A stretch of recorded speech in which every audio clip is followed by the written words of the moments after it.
If you are running a partnership firm, then this video is for you. 1 अप्रैल 2025 से income tax के तहत partnership firm में एक change आया है। देखिए, section 40 subsection B of income tax act 1961 में एक सीलिंग लिमिट है सैलरी को लेकर।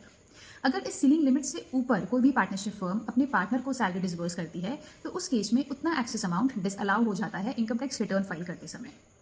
अब इस सीलिंग लिमिट को इंक्रीज कर दिया गया है, in fact I should say double कर दिया गया है। अभी तक ये लिमिट है कि अगर आपका पार्टनरशिप फर्म का 3 लाख तक का प्रॉफिट है या लॉस है तो उस केस में 1.5 लाख या 90% of the book profit whichever is higher तक का सैलरी अलाउ होगा। बैलेंस में 60% है। अब इस लिमिट में 3 लाख को 6 लाख कर दिया गया है, यानी कि अगर किसी भी पार्टनरशिप फर्म का प्रॉफिट 6 लाख तक का है या उसका लॉस है तो उस केस में जो वो सैलरी डिसबर्स कर सकता है अपने पार्टनर को, उसकी लिमिट है 3 लाख और 90% of book profit whichever is higher and balance is same 60% of book profits.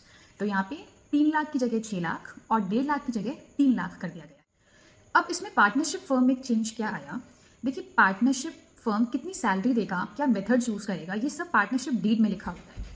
ये सीलिंग लिमिट यूजुअली वहाँ पे भी मेंशन होती है। तो क्योंकि सीलिंग लिमिट चेंज हुई है तो इस केस में आपको अपना पार्टनरशिप डीड भी अपडेट करना होगा। जो रिवाइज सीलिंग लिमिट है उसको इनकॉर्पोरेट करना चाहिए पार्टनरशिप डीड में।